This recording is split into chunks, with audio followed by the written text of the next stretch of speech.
오늘 수업은 다소 제가 설명으로 하는 게 많고 영상이 거의 없어서 여러분이 좀 지루할 수도 있을 겁니다.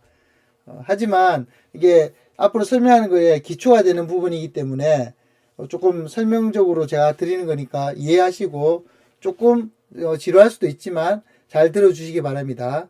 컴퓨터 관리법. 왜 컴퓨터 관리법을 알려드리느냐? 여러분이 제일 중요한 도구는 무엇입니까? 컴퓨터예요. 컴퓨터 그래픽 워크스테이션. 자기 도구를 잘 사용해야 되겠죠. 그래서 컴퓨터 관리법을 알려드리겠습니다. 관리법이라기보다는 어떻게 보면 컴퓨터를 이해하자고 얘기할 수 있겠네요.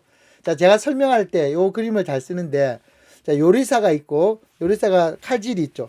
칼질한 도마 칼이 있습니다. 냉장고가 있고, 요리가 만들어진 것을 보여주는 쇼 윈도우가 있어요.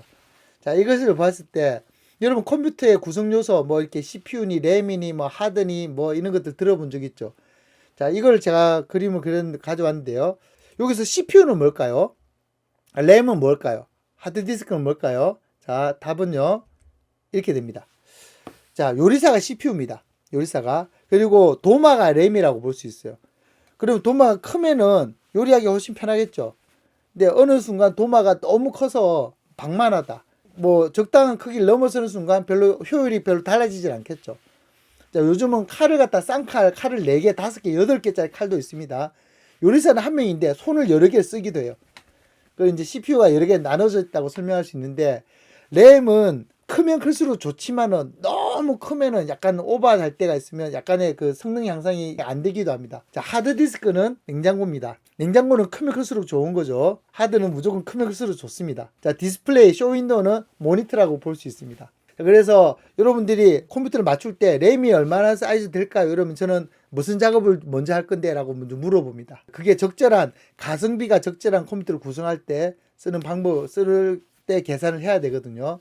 근데 요즘은 조금 컴퓨터가 바뀌었어요. 그래서 램이 크면 클수록, 하드처럼 크면 클수록 좋다라고도 얘기합니다. 하지만 분명한 것은 뭐 한 32기가 넘어가는 순간부터는 그렇게 성능 향상이 확 이루어지지는 않는 그런 점은 있습니다. 자, CPU. 그러면 CPU에 대해서 설명드리죠. CPU는 뭘까요? 머리 계산하는 거예요. 특히 말해서 요리사라고 있죠. 제가 요리사. CPU가, 요리사가 엄청 빨라졌어요. 1990년에 제가 처음으로 컴퓨터를 만졌던 대학교 1학년 때. 그때 제가 썼던 컴퓨터가 인텔 386 컴퓨터였거든요. 386 세대예요, 저는. 그 386이 밉스라는 게 계산 속도인데 4.3 밉스입니다. 이렇게 알아봤더니. 그 다음에 96년에 나온 펜티움, 인텔 펜티움은 제가 투니버스 갔을 때 처음 샀던 컴퓨터예요. 회사에서 사주던 컴퓨터. 걔가 188 밉스였어요. 처음 썼던 게 33배죠. 그 다음에 2000년에 제가 이제 대학원을 들어가게 됐을 때, 그때 컴퓨터 속도가 펜티엄 4였는데요. 1500 밉스. 처음 썼던 게 350배 속도가 됐어요. 그리고 요즘 컴퓨터는 i9 이제 인텔 걸 비교해보면, 이게 이제 벤치마크로 제가 추론해서 계산해 본 건데, 10, 100, 1000만, 10만, 47만 2149 밉스 정도, 약 10만 9천 배 정도. 제가 처음 썼던 컴퓨터에 10만 9천 배가 빨라요. 약 11만 배. 엄청나죠. 속도의 이 발전이 진짜 엄청납니다. 이 마지막에 있는 스냅드래곤 865가 뭐냐면, 이게 요즘 핸드폰에 들어가는 CPU예요. 핸드폰에 들어가는 CPU의 속도가 i9 CPU하고 비슷한데요. 이게 제가 처음 썼던 컴퓨터에 비하면은 이렇게 빨라졌어요. 펜티엄, 1996년에 썼던 컴퓨터의 628배. 그러니까 제가 투니버스 처음 들어갔을 때 막 작업하던 컴퓨터보다 628배가 빠른 핸드폰을 들고 다니고 있는 거죠. 여러분이 들고 다니는 핸드폰은요, 제가 옛날에 투니버스 때 작업했을 때 생각해보면 슈퍼컴퓨터예요. 그런 슈퍼컴퓨터를 여러분이 지금 호주머니에 넣고 다니고 있는 거죠. 정말 여러분은 미래의 시대를 살고 있는 겁니다. CPU가 이렇게 발전을 했어요. 앞으로 점점 더 발전할 겁니다. 자, 이 CPU는 인텔이 있지만 요즘 AMD가 뜨고 있어요. 이게 요즘 라이젠 CPU라고 나왔는데, 인텔이 한번 삽질을 하는 바람에, 그것까지 얘기하면 너무 이야기 길어지니까요. 거의 독주 체제로 가다가 완전히 혼자 너무 잘 나가니까 이 방심을 한 거죠. 그러면서 AMD에서 한때 잘 나갔다가 뚝 떨어졌다가 다시 올라가서 일반 소비자 시장에서는 AMD가 아주 강세입니다. 인텔이 지금 서버 시장에서는 열심히 하고 있지만, 이렇게 서로 경쟁 구도로 딱 갖추니까 갑자기 인텔이 가격을 내리기 시작했어요. 소비자 입장에서는 경쟁하는 게 좋죠. 그래서 현재 AMD와 인텔이 경쟁을 붙고 있습니다. 이게 저 미국의 반독점법이라고 있어요. 그래서 한 기업이 너무 시장을 장악하면은 그걸 못하게 하는 법이 있습니다. 그래서 AMD를 놔둬놨던 거였거든요. 인텔이. 근데 여기에 완전히 걸려든 거죠. 지금 AMD가 엄청나게 좋은 CPU를 만들어서 이 구조적으로 제가 설명드리는 건 너무 길어지니까 하여튼 인텔이 삽질하고 있던 건데 AMD가 잘하고 있다. 이 정도만 이해하시면 되겠습니다. 다음에 램입니다. 아까 램이 뭐라고 했죠? 도마라고 했죠. 도마. 자, 도마도 많이 커졌습니다. 그리고 속도도 엄청나게 빨라졌어요. 용량이 커지면서 속도도 빨라집니다. 자, 밑에 그래프, 옆에 그래프 보시면은 지금 DDR4가 지금 현재 쓰고 있는 메모리인데요. 굉장히 속도가 DDR에 비해서 이렇게 빨라졌습니다. 제가 DDR 쓸 때만 해도 정말 빠르다 이랬었는데 이건 뭐 비교할 수 없을 정도로 이렇게 기하급수적으로 발전했습니다. 이게 요즘은 32기가 램이 보통이에요. 제가 처음 컴퓨터 만질 때 1기가가 정말 꿈의 숫자였거든요. 그것도 하드디스크가 1기가였어요. 근데 지금은 램, 도마 사이즈가 32기가예요. 이게 진짜 상상을 초월합니다. 램이 이렇게 램도 발전하고 있습니다. 자, 하드. 제가 아까 냉장고로 예를 들었죠. 이 냉장고는 또 어떻게 발전하고 있느냐. 예전에 이 물리적 하드디스크에서 SSD라고 해서 쉽게 말해서 전자적으로 기록하는 방식으로 바뀌고 있습니다. 이게 램 방식과 똑같은데요. 도마 방식은.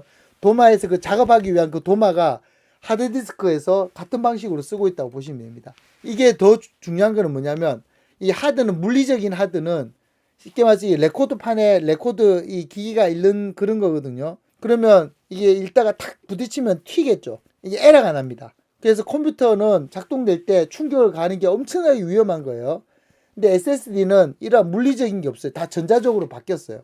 그래서 충격에도 강합니다. 예전에 원래 군용 장비였는데 이게 일반인들이 지금 쓰게 된 거예요. 안전할 뿐만 아니라 속도도 엄청나게 빨라요. 이 하드는 아무리 빨라도 물리적으로 이 한계가 있었어요. 근데 SSD는 진짜 빨라졌거든요. 그럼 이 물리적인 하드는 지금 사라지고 있느냐? 아닙니다.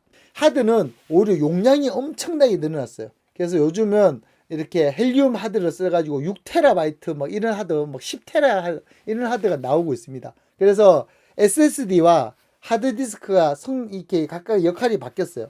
SSD는 기본적인 프로그램 실행하는 거. 하드디스크는 데이터를 보관하는 거. 예를 들어 영화 파일이나 음악 파일이나 이런 큰 파일들을 보관하는 거. 잘 안 쓰다가 가끔 쓰는 거. 이런 게 하드디스크에 보관하고 자주 쓰는 프로그램은 SSD에 보관하고 이 두 개를 다 같이 요즘 씁니다. 자, 디스플레이, 화면에 대해서 봅시다. 이렇게 많은 화면 종류가 있어요. 복잡하죠. 그래서 간단하게 정리해봤습니다. 지금은 쿼드 4K라고 하는데 4K 4000 픽셀 정도, 이제 5K하고 심지어 요즘 8K도 놉니다. 8픽셀, 8000 픽셀. 이게 사실 엄청난 겁니다. 제가 처음 컴퓨터 할 때가 저 HD 사이즈도 아이가 SD 사이즈로 작업했어요. 저게 슈퍼 비디오 사이즈입니다. 그런데 어느 순간 HD가 나오더니 지금은 풀 HD가 기본이죠. 그리고 유튜브에서 심지어 유튜브에서 인터넷으로 4K 사이즈를 보는 시대가 됐습니다. 이 화면 디스플레이도 이렇게 커졌어요.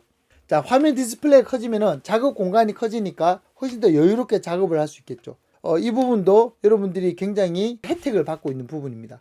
심지어 핸드폰도 풀 HD예요. 핸드폰도 이 조그만 것도. 그리고 여러분 쓰는 모니터도 풀 HD예요. 이 조그만 거와 큰 게 해상도가 같아요. 그러면 이거는 작은 게 훨씬 더 정밀한 거겠죠. 자, 이와 관련해서 나중에 그래픽 포토샵 시간에 이게 왜 중요한지를 다시 설명드리도록 하겠습니다.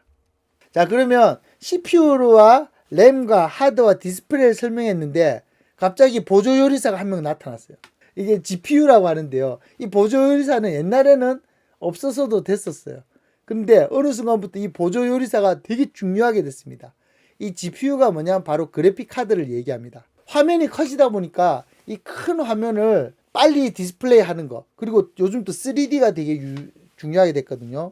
이 3D는 부동 소수점이라고 해서 하여튼 0단위 이하의 이 소수점을 계산해야 되는데 이거를 계산하기에 적합한 구조를 가지고 있습니다. GPU를 활용해서 디스플레이를 더 잘 보여주는 거예요. 그러니까 CPU가 왔다 갔다 하다가 GPU의 일을 떼주니까 CPU는 더 계산에만, 요리에만 더 집중을 할 수 있게 된 거죠. 자, 그럼 이 GPU에 대해서 설명을 드리겠습니다. GPU도 회사가 두 개가 있어요. 지포스와 AMD라는 곳에서 이렇게 싸움이 붙고 있습니다. 이것도 역시 반독점법 때문에 업계가 하나 살아있던 거인데, 여기는 AMD가 열심히 하고 있음에도 불구하고 지포스를 못 따라가고 있어요.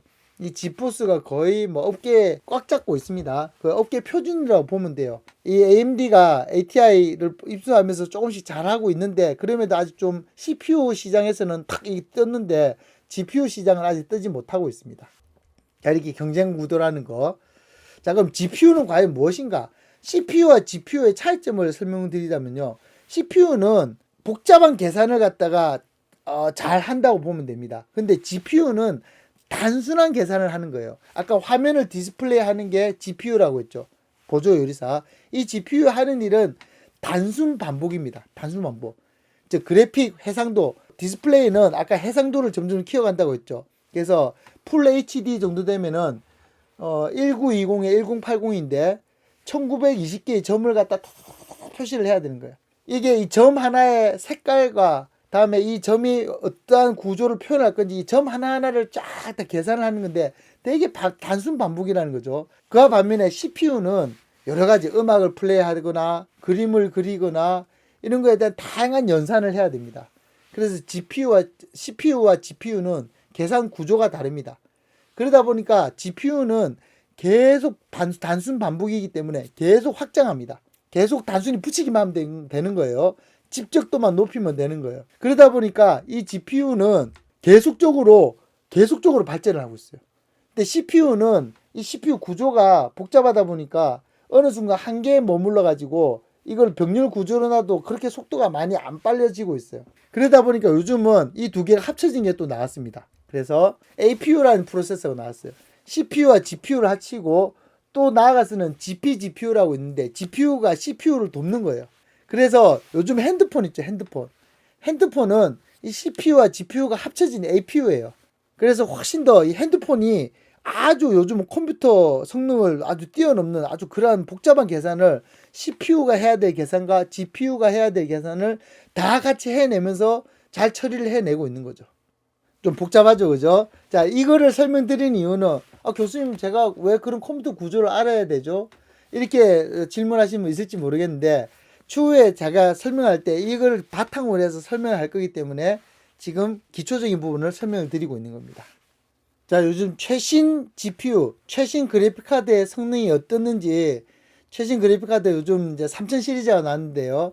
엔비디아의 지포스 3000 시리즈의 데모를 한번 보시기 바랍니다. 이거는 리얼타임입니다. 실시간으로 보여주는 거예요. Ladies and gentlemen, enjoy Marbles at Night.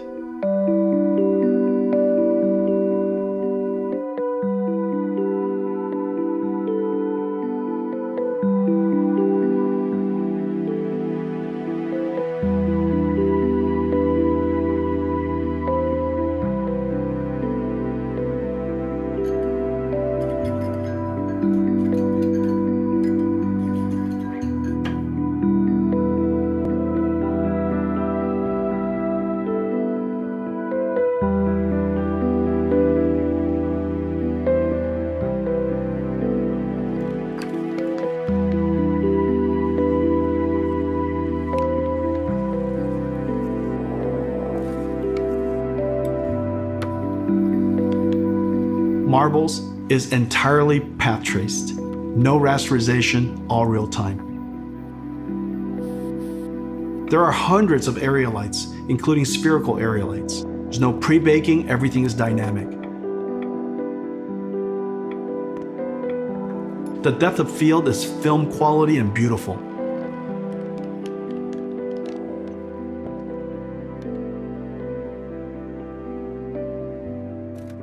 DLSS 2.0 is doing the super resolution and AI denoising.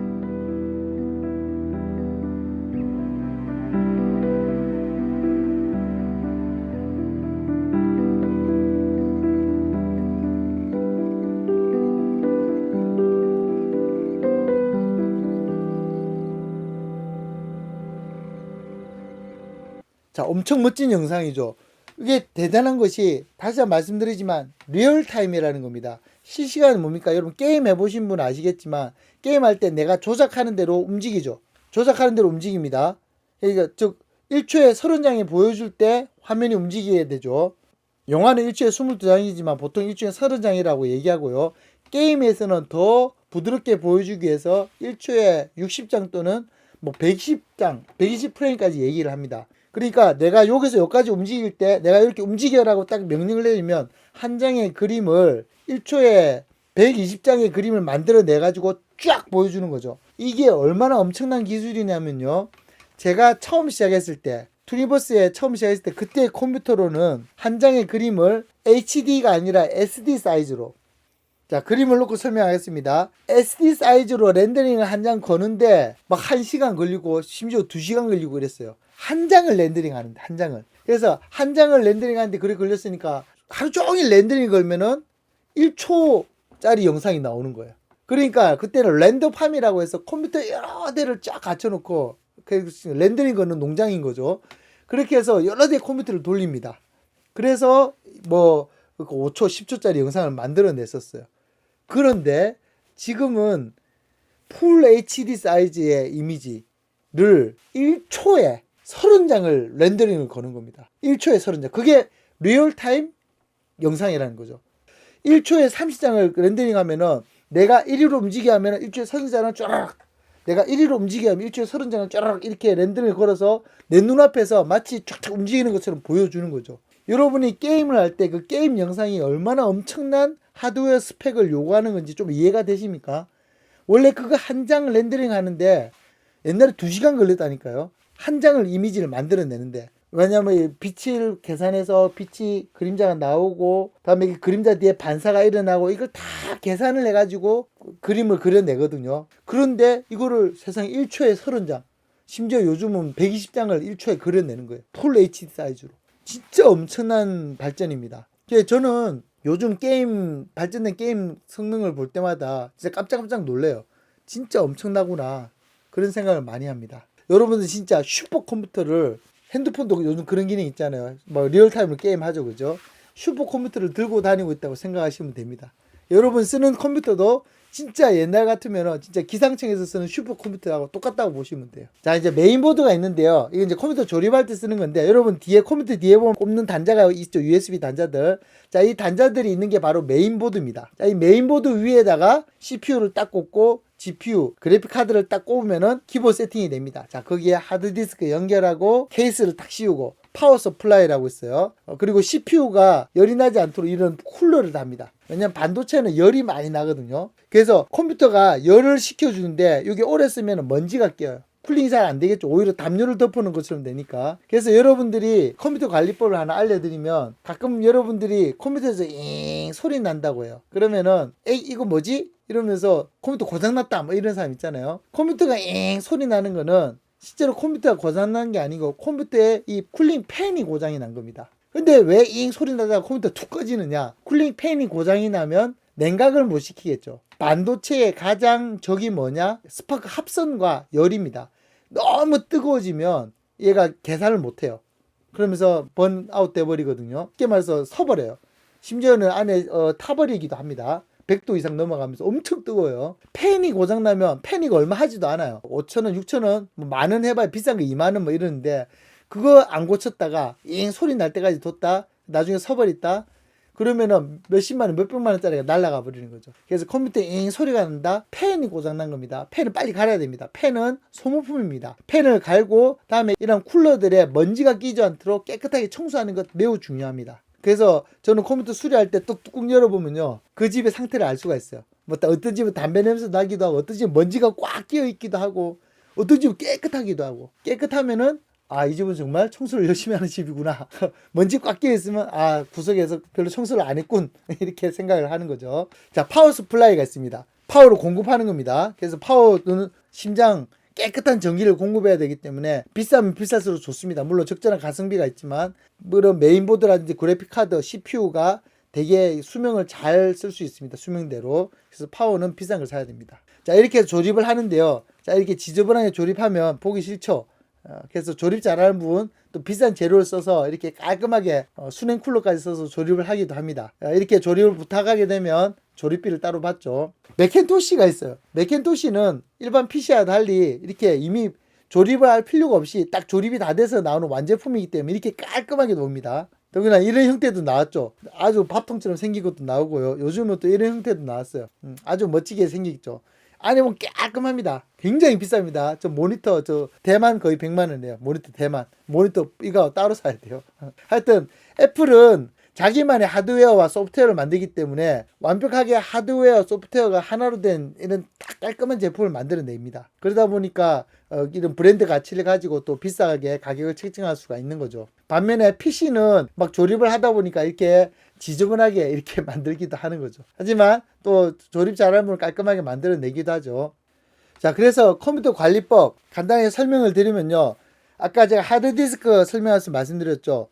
컴퓨터 충격 가면 절대 안 됩니다. 컴퓨터는 꺼져 있을 때는 충격 줘도 돼요. 근데 작동되고 있을 때는 충격을 줘서는 안 됩니다. 요즘 노트북은 하드디스크가 없이 다 SSD가 들어있습니다. 그래서 충격을 줘도 약간씩 충격을 줘도 됩니다. 하지만 옛날 노트북 거의 없겠죠. 또는 데스크탑 안에 일반 하드디스크가 있는 경우에는 충격 주는 거 매우 위험합니다. 똑같이 여러분 외장하드 중에 2.5인치 외장하드 있죠. 2.5인치 작은 외장하드.